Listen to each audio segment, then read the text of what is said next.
700.000, tambah lagi seragamnya 300.000, pegang kepala saudara, ya. Tapi saya yakin percaya bahwa Tuhan itu selalu baik bagi kita. Amin. Di dalam hidup ini saudara, ada segala sesuatu itu ada waktu. Amin. Ada waktu susah, ada waktu senang.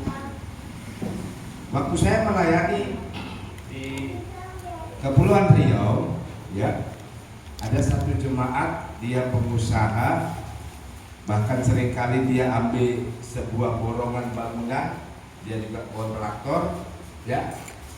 Lalu setiap ada dia dapat bangunan atau dapat pekerjaan di sekitar pelayanan saya, dia bilang, "Om Markus boleh minta tolong tak?" Minta tolong apa?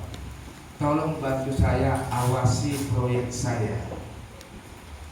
Dan satu waktu saya disuruh ngawasi, dia dapat proyek buat dermaga, ya, buat sebuah pelabuhan.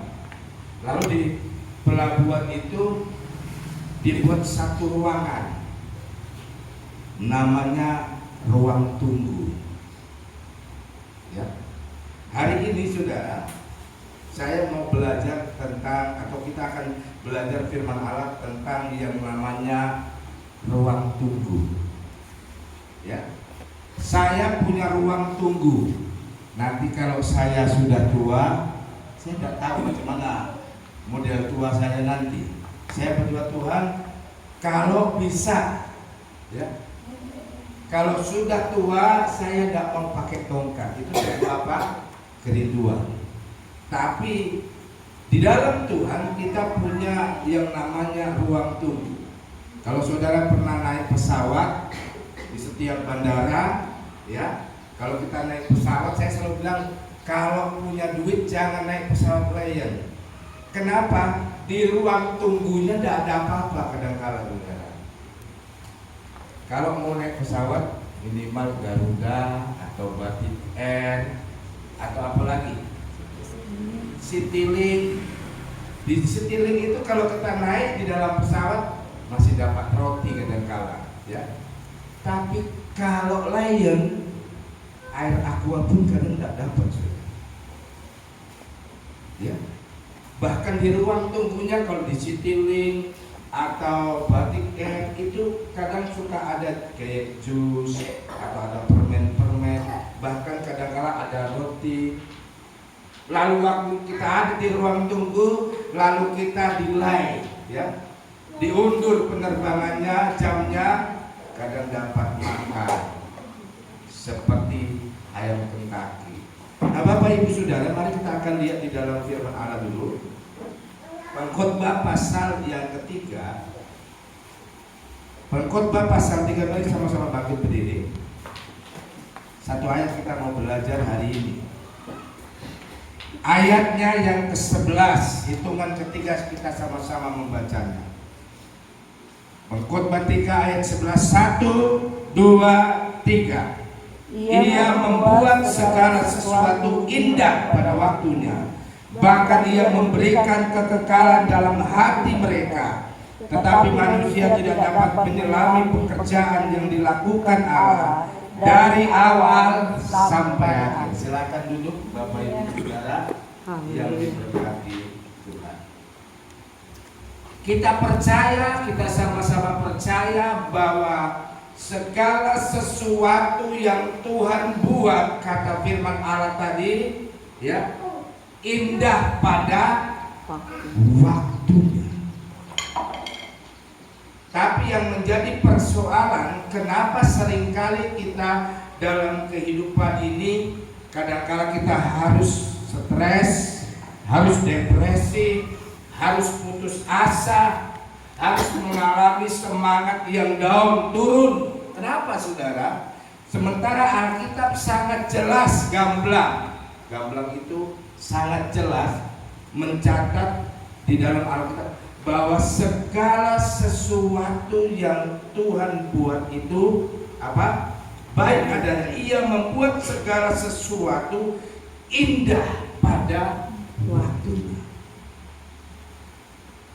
Lalu di dalam ayat selanjutnya, bahkan ia memberikan kekekalan di dalam hati mereka, tetapi manusia tidak dapat menyelaminya. Menyelami pekerjaan yang dilakukan Allah dari awal sampai akhir. Dari satu ayat ini Bapak Ibu Saudara, ada satu ruang waktu, ada satu ruang jeda yang harus kita pahami. Makanya melalui kebenaran firman Allah, saya beri judul ruang tunggunya Tuhan.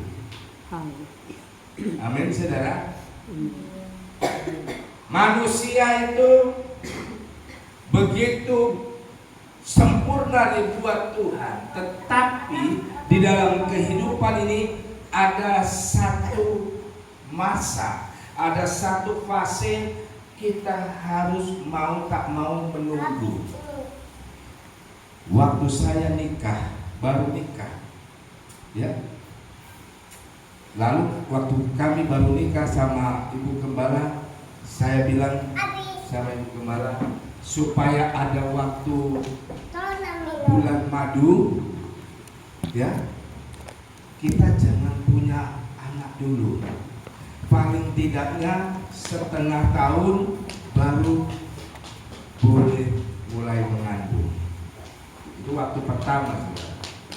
Komitmen kami sama istri pada waktu itu seperti itu. Tahu-tahu waktu nikah, ya, waktu nikah tunggu 1 bulan, 2 bulan belum ngandung. Waktu itu kami melayani suku-suku laut.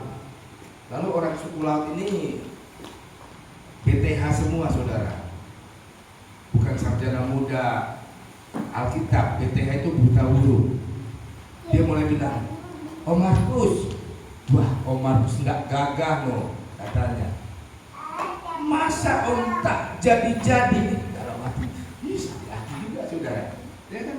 Masa orang pada waktu itu saya punya badan bukan kayak gini saudara, perutnya masih belum buncit seperti ini, masih kayak dari prima. Dalam hati, saya diejek ini. Saudara, 3 bulan belum juga mengandung. Saya meledak, itulah mami itu. Dulu lagi muda jahat sih, makanya lambat.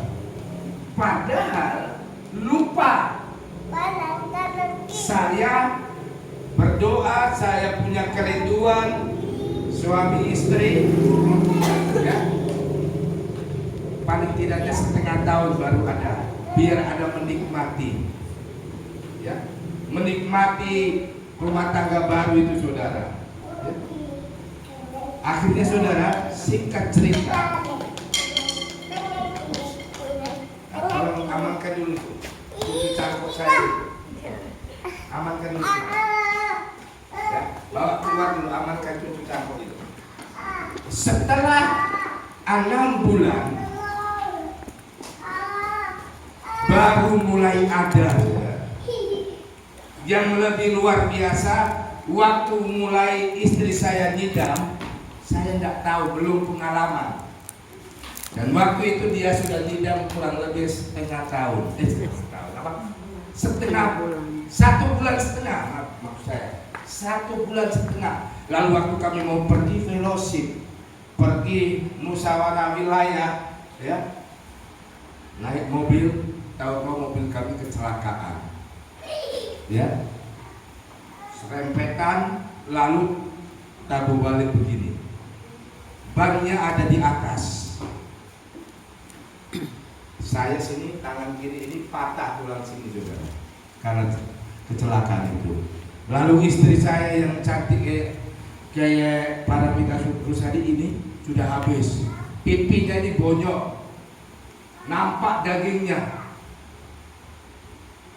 Orang pikir saya sudah gigi otak, karena kaca, biasa kalau kaca mobil kalau pecah kan tapiaro toh, masuk ada masuk di kepala, ada berapa biji di tangan, di badan, tinggal pungut. Lalu saudara, ternyata pada waktu kecelakaan itu, saya punya istri sudah mengandung 1 bulan setengah. Kebaikan dan pertolongan Tuhan itu nyata. Yang saya mau saksikan dari pengalaman pelayanan saya, kadangkala kita sebagai orang percaya, kita tidak mengenal ruang tunggu Allah itu dalam hidup kita. Ya. Waktu kita alami banyak kesulitan hidup, lalu kita berdoa, maunya langsung kesulitan itu diambil. Benar saudara? Nah, sama dengan saya. Ruang tunggu yang saya rindukan itu setengah tahun, tapi saya nggak kerasa. Ya. Masa saya dibilang nggak perkasa, masa saya dibilang nggak kuat, aduh sakit hati. Tapi ternyata Tuhan itu selalu tepat waktunya. Amin. Nah, Bapak Ibu Saudara, melalui kebenaran firman Allah, ya, kadangkala kuasa kegelapan itu coba menghantui alam pikiran kita, ya. Kuasa kegelapan itu seringkali coba mencengkram alam pikiran kita, sehingga kita sebagai orang percaya selalu berpikir yang realistis, yang masuk akal. Kalau tidak masuk akal, susah mau diterima. Saudara, ada satu ruang tunggu di dalam kita melayani dan mengikuti. Janji Tuhan terhadap Bapak orang percaya Abraham. Janji Tuhan sama Abraham apa? Keturunanmu akan seperti bintang di langit dan pasir di tepi pantai. Tapi untuk menunggu janji Tuhan itu, ada satu ruangan kadangkala seperti Abraham, dia berada seperti di ruang tunggunya Tuhan. Tuhan, manain janjimu, mana. Sampai Alkitab katakan Abraham berumur kurang lebih berapa? 100 tahun. Baru janji keturunan itu mulai digenapi. Nah, Bapak Ibu Saudara, Alkitab tadi katakan di dalam Khotbah 3 tadi ayat yang ke-11 dikatakan sangat jelas oleh firman Allah, ya. Ia membuat segala sesuatu indah pada waktunya. Amin.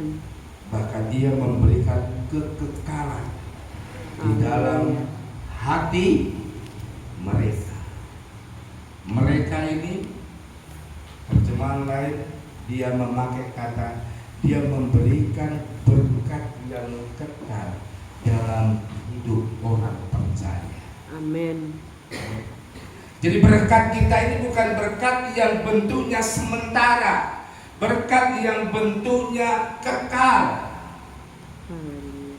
Yang kekal itu, Bapak Ibu Saudara, hanya bisa diproduksi oleh siapa? Allah. Jadi kalau Allah memberkati hidup saudara, tidak ada sekedar berkat secara lahiriah yang bentuknya sementara, tetapi bentuk berkat Allah itu kekal. Amin. Kekal artinya apa? Sesuatu yang dapat membekas dalam hidup kita dan dapat kita rasakan keindahan berkat itu. Itu maksud saya, saudara. Itu kekal. Kekal adalah sesuatu yang hanya bisa diproduksi oleh Tuhan sendiri. Amin. Itu sebabnya sebagai orang percaya kita patut bersyukur kepada Tuhan. Ternyata kita sudah mengerti satu ayat dalam firman Allah, bahwa semua yang terjadi dalam hidup saya dan saudara itu adalah indah pada waktunya.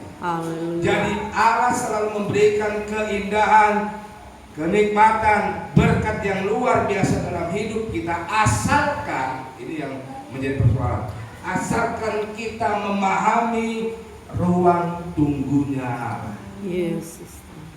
Amin saudara. Amin. Ruang tunggunya Allah. Kemarin waktu saya ikut acara Musda, saking acara itu saya sudah 5 kali ikut Musda, tapi baru sekali di Sulawesi Utara.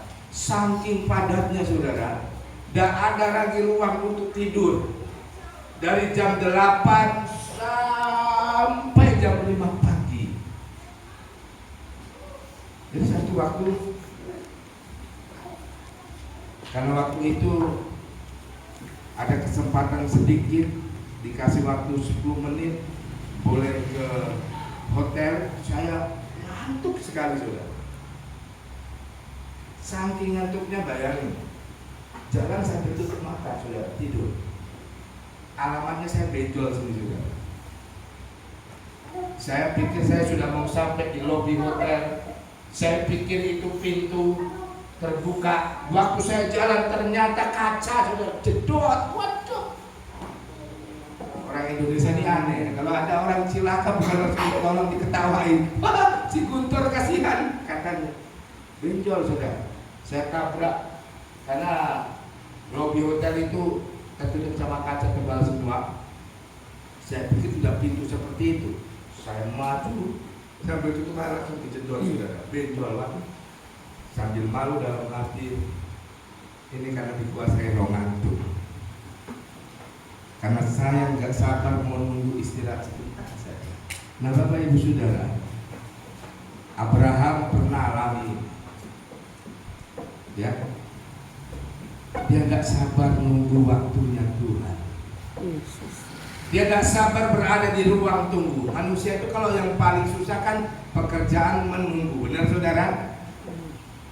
Ya, yang remaja-remaja yang masih sekolah dia gak sabar nunggu mau naik kelas. Kalau yang kuliah dia gak sabar mau supaya dia cepat tamat, dapat ijazah dan lain sebagainya.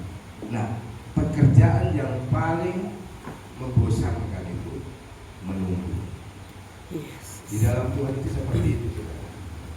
Tuhan nggak mau serta-merta kita diangkat. Ada waktunya kita harus menunggu. Ya, kita menunggu sesuai dengan kehendak Allah. Meskipun kadang-kadang kehendak Allah itu seolah-olah secara lahiriah itu terlambat. Satu waktu saya melayani pemuda, lalu pemuda ini namanya Hartono, ya. Mamanya bilang, "Om, bantu doakan biar Hartono ini dapat jodoh." Saya sebagai hamba Tuhan, saya pikir anak Sukidi, kenal ya? Sangat kan? Kenal. Di mana ada gereja, Mama, mari Om pergi sana, carikan jodoh anakku. Dalam hati saya dulu aja cari sendiri. Disuruh carikan. Orang tuanya risau, anaknya sudah 30 lebih belum nikah.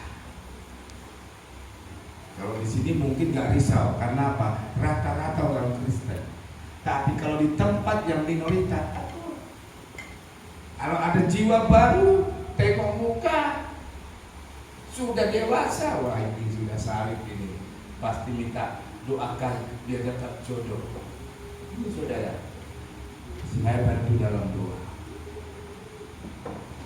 Sampai 36 baru dia mulai dapat jodohnya. Yang lebih luar biasa saudara, saya waktu itu punya anak 2. 2 atau 3 ya, sudah lupa. 2. Si Hartono yang terakhir nikah, sekarang anaknya sudah 3 sudah lama. Secara manusia mungkin terlambat, tapi bagi Tuhan, waktu Tuhan itu selalu waktu yang tepat. Amin. Amin. Amin. Bapak Ibu Saudara, ada 3 hal yang saya mau bagikan pada saat siang ini atau di minggu ini. Mengapa Allah seringkali izinkan kita berada di ruang tunggu dan seringkali kita itu seperti tidak sabar. Di dalam kitab 1 Samuel ada seorang ibu namanya Ibu Hana. Ya. Alkitab katakan kandungannya itu mandul, ditutup oleh Allah. Sehingga karena kandungannya ditutup oleh Allah, dia punya suami namanya Elkana, sangat setia, ya. Tapi karena Hana tertutup kandungannya, lalu Elkana nikah lagi. Istri keduanya namanya Penina. Alkitab Penina selalu menghina Hana. Penina selalu mengejek Hana. Kamu memang istri kesayangan, tapi sayang lu nggak bisa punya anak. Kasihan deh lu.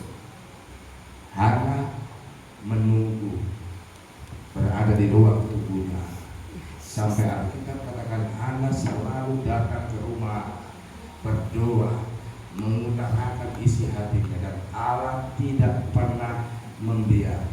Tepat pada waktunya Hana punya anak laki-laki yang pertama. Namanya siapa? Samuel. Bahkan sampai akhir hidup Samuel, sejarah Alkitab mencatat Samuel tidak pernah melakukan hal yang mengecewakan hati Tuhan. Karena apa saudara? Karena Hana menunggu hasil berkat yang daripada Tuhan. Kalau Allah, kita sanggup menunggu waktunya Allah, ruang tunggu Allah dengan baik, maka Allah akan berikan sesuatu yang paling baik dalam hidup. Amin. Yang pertama, mengapa Allah izinkan kita selalu menunggu? Di sini saya tulis, saudara. Menunggu menunjukkan isi hati kita kepada Tuhan. Haleluya. Ngerti maksud saya, saudara? Kenapa kita harus menunggu waktunya Allah meskipun waktunya itu sangat berat? Karena waktu kita menunggu, kita mau Allah tahu isi hati kita. Tuhan, Engkau tahu isi hatiku. Sama dengan anak. Tuhan, Engkau tahu isi hatiku. Aku dihina oleh Penina, aku dihina oleh tetangga-tetanggaku, kira-kira begitu. Dia hanya datang kepada Tuhan. Segala sesuatu yang kita anggap baik dalam hidup kita, anggaplah itu supaya kita menunjukkan isi hati kita dengan Tuhan. Amin. Kadang-kadang suami nggak tahu isi hati istri, atau sebaliknya istri nggak tahu isi hati suami, atau anak nggak tahu isi hati orang tua, dan sebaliknya orang tua nggak tahu isi hati anak. Tapi sekali lagi, Allah yang saudara dan saya sembah, Dia tahu isi hati. Amin. Apa yang engkau tunggu di dalam kita melayani menjadi Tuhan? Mungkin kau menunggu anak menjadi orang yang berhasil. Engkau menunggu rumah tangga menjadi rumah tangga yang berhasil. Engkau menunggu usaha menjadi usaha yang berhasil. Tunggulah Tuhan di dalam ruang tubuhnya. Amin. Dengan cara apa? Kita menunggu dengan kesabaran. Amin. Ini yang pertama. Kenapa kita seringkali diizinkan oleh Allah untuk menunggu jawaban dan pertolongan Tuhan? Yang pertama, agar Allah tahu kualitas hati kita kepada Dia. Ini yang pertama. Yang kedua, saya tulis di situ, saudara. Yang kedua, di sini saya tulis yang kedua. Menunggu melatih kesabaran kita. Amin. Menunggu melatih kesabaran kita.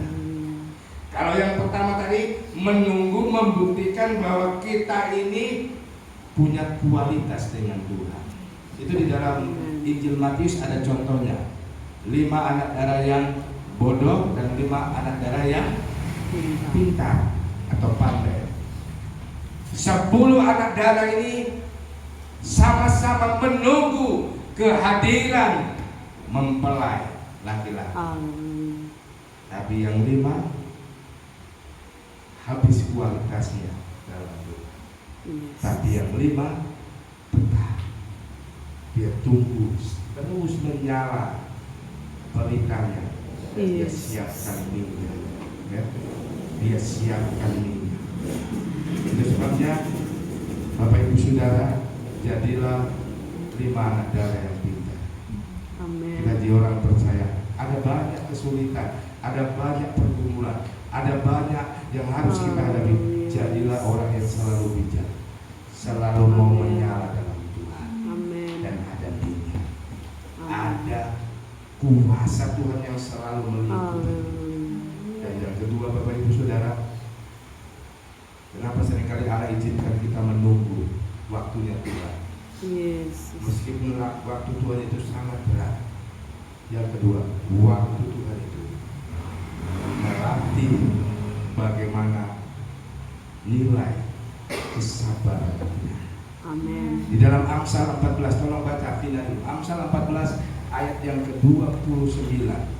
Apa yang ditulis oleh firman Allah? Amsal 14 ayat 29. Amsal 14 ayat yang ke-29. Orang yang sabar besar pengertiannya, tetapi siapa cepat marah membesarkan kebodohan. Amin saudara. Amin. Orang yang sabar apa? Besar. Besar pengertiannya. Tetapi siapa cepat apa? Marah. Marah membesarkan Kebodohan. kebodohannya. Ini Alkitab. Jadi orang sabar ini luar biasa. Amin. Haleluya. Orang yang sabar besar pengertiannya. Saya dulu kawin sama istri saya ini karena sabar. Ya. Paling jarang bicara. Kalau di rumah dia sama almarhum bapak saya itu kayak patung berhala, saudara. Kalau nggak diketok nggak bunyi. Bapak saya itu gitu.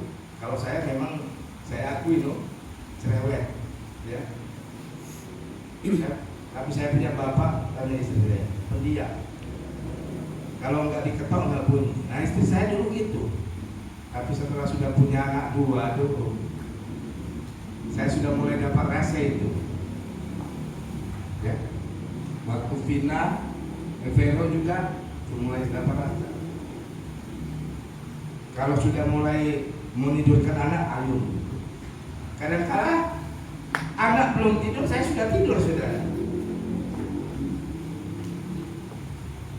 Anak sudah turun dari ayunan, dia sudah menuju sama mamanya, dia teriak, dasar bapak tidak tanggung jawab, anak sudah jatuh dari ayunan.